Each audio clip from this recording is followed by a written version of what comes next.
Hi guys, it's me Liz with 143 Handmade. Welcome. I'm doing the open collab by Susan Hiles today, and I will link her to her channel below. And I'm not really in the habit of recording, and I sat down and did a whole video, forgot to hit record. So I'm gonna do a share video instead of a how-to video, but that's okay. And so what I've done is I've taken and made a couple of different kinds of tags. These are the little cardboard bits out of your bias tape and all these little things that we get at the fabric store. They come on these great little cardboards. And so this one, all I did was glued some pretty paper to the one side, and that's a great base. You could go from here to you can add stickers, you can add any number of things. You could add a little bit of this snippet roll. You could add, like there's really no limit to what you could add from there. I do like to leave one side of my tags plain for writing on. So that is what I've done.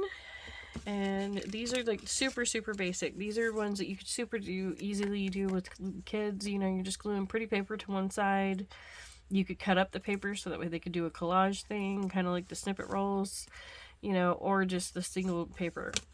And then I also did this. You can't see it real well because my stamps are not that moist. I need to get fresh stamps or re-inkers, one of the two. But these, again, great way to get kids involved. Super simple. You just have the tags laid out on a scrap piece of paper. You get a nice big stamp, overall background stamp, or just a bunch of little stamps, and just tell them to do it all over. And they will have so much fun doing that, and you'll get some really pretty. Again, you can just go from here. You can leave it like this. Either way, both are totally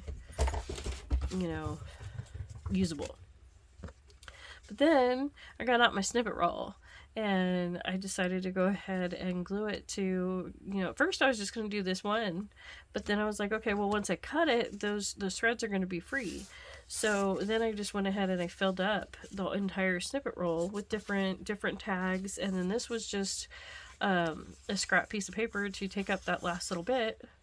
And this created a cute little cluster in and of itself. It's not a tag, but I mean, I guess you could use it as a tag, but it's to me that says more cluster, but then you also used a bookmark just to show that you can use your snippet rolls in so many ways, and that's all I did was glued it onto this piece of cardboard. This little chipboard bookmark blank, and now it can be a belly band, it can be a pocket, it can be a bookmark, it can be any number of things. It could be a tall skinny tag, sky's the limit. And see, this one I had glued on sideways. The snippet roll runs this way, and this part was not covered, but this edge was really loose. These pieces were not really well attached. And see, look at that, I'm shedding a little bit of a piece here. But that's okay. That's going to happen when you cut your snippet rolls. You're going to have little bits. But you know what? That's just another little bit you can either, glue on elsewhere, or you can just throw back in your snippet roll box and it gets added to the next one. And then I still need to punch holes and add my strings, but that is, that's all I did. And I don't usually add the strings until I'm actually using it, because a lot of times what I'll do is, as I'm wrapping the present and using the ribbon, I will just thread it through the ribbon when I'm making the bow. So I don't actually add string to my tags a lot, and that's also why I don't pre-punch them, because sometimes I want a slot, sometimes I want the hole. So yeah, or sometimes I want 2 holes so that way I can put it on the bottom. I add it in lots of different ways. So thank you so much for joining me, and I hope that inspires you to get out your snippet rolls and throw them on some tags. Just flip it over and glue a bunch of tags to it, then cut it. That way you don't have to worry about any of your loose ends coming free, especially on your hand stitched ones. That was a big issue for me. That was a concern for me.